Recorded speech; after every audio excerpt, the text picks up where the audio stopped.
Drake is familiar with controversy, but his latest legal issues have subjected him to unprecedented scrutiny. The ongoing conflict between Drake and Kendrick Lamar has evolved beyond music to encompass matters of reputation, defamation, and the response of a major rap star feeling personally attacked. This time, Drake isn't merely targeting Kendrick in a diss track. He's also taking aim at his own record label, Universal Music Group UMG, accusing them of being significantly involved in the situation. The lawsuit he filed regarding Lamar's song, Not Like Us, has taken an unexpected turn, prompting UMG to respond by labeling his new claims as astonishing and legal nonsense. Welcome to Celebrity Cookies, where the tea is always hot and the stories come with sprinkles of surprise. Make sure to subscribe, leave a comment with your take on the story. The track that ignited this controversy has become one of the most discussed songs of 2024. Not Like Us quickly went viral, not only due to Kendrick Lamar's sharp lyrics, but also because of its catchy hook that left fans, critics, and fellow artists stunned. The line "certified lover boy, certified pedophile," specifically targeting Drake, has resonated widely. This insult intensified the ongoing rap feud between Lamar and Drake over several months. However, Drake decided to escalate matters further by suing UMG, alleging that they facilitated Kendrick's defamatory remarks against him. UMG's motion to dismiss the lawsuit essentially dismisses Drake's claims as frivolous. In a filing designed to undermine Drake's credibility in the public eye, UMG ridiculed the notion that the NFL's decision to censor Lamar's use of the term pedophile during his Super Bowl performance was evidence of defamation. UMG contends that Drake's attempt to link the censorship to a defamation case is utterly absurd, arguing that his legal team is grasping at straws and fabricating wild theories to rehabilitate his image following what they perceive as a fair rap battle loss. Drake's new allegations are astonishing, UMG stated in their motion to dismiss. The crux of Drake's claims, that the largest audience for a Super Bowl halftime show ever did not hear Lamar label Drake or his associates as pedophiles, reveals this case for what it truly is: Drake's attack on the commercial and creative success of the rap artist who bested him, rather than a legitimate concern over Lamar's lyrics. UMG's accusation is bold, but they go further, arguing that Drake's rationale for why the NFL censored Lamar's song is flawed. They suggest there could be numerous reasons for the NFL's decision not to air the word pedophile, including Drake's ongoing threats of legal action, which prompted him to sue UMG in the first place. In fact, UMG posits that this lawsuit is less about safeguarding Drake's reputation and more about his attempts to impede Lamar's rising success.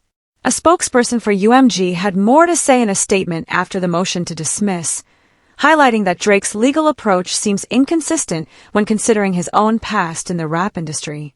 The statement noted, "Nowhere in the lengthy legal document produced by Drake's lawyers do they acknowledge that Drake himself has created and performed highly successful songs that include equally provocative insults directed at other artists.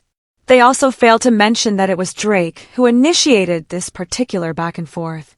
This is a crucial aspect of UMG's defense. For years, Drake has been involved in rap feuds and has engaged in numerous lyrical confrontations with fellow artists. His own music is filled with barbs aimed at others, yet he now claims that Lamar's remarks went too far. The irony is hard to overlook. Drake has built his career partly on his ability to release diss tracks and challenge his peers, but he seems to take issue when the situation is reversed. The origins of this lawsuit trace back to April 2024, when tensions between Drake and Lamar began to escalate. Their public rap battle kicked off when Drake released Family Matters on May 3, 2024, which directly targeted Lamar, suggesting that Kendrick had been unfaithful to his fiancée and had resorted to violence. In response, Lamar released Meet the Grahams and Not Like Us, with the latter's notorious line "certified lover boy, certified pedophile" quickly going viral. The public reaction was immediate, with many viewing Lamar as the victor in this exchange. However, Drake was not willing to let it go. Instead of allowing his lyrics to speak for themselves, he opted to take legal action. In November 2024, he filed preliminary petitions to obtain records from UMG, iHeartMedia, and Spotify, believing these companies were colluding to exaggerate the success of Lamar's song. Then, in January 2025, he filed an 81-page lawsuit against UMG, accusing them of defamation and harassment. Drake's primary allegation was that UMG was responsible for the release and promotion of Not Like Us, and by doing so, they were complicit in defaming him. He also claimed that the backlash from the song was directly linked to a shooting outside his home in Toronto, where a security guard was injured. He held UMG accountable for the concrete and substantial harm he experienced due to the song's success, asserting that it was deliberately designed to damage his reputation. He accused the label of prioritizing corporate greed over his safety and well-being. It's an intriguing perspective, but UMG is strongly opposing it. The label contends that there is no substantial evidence to support Drake's assertions.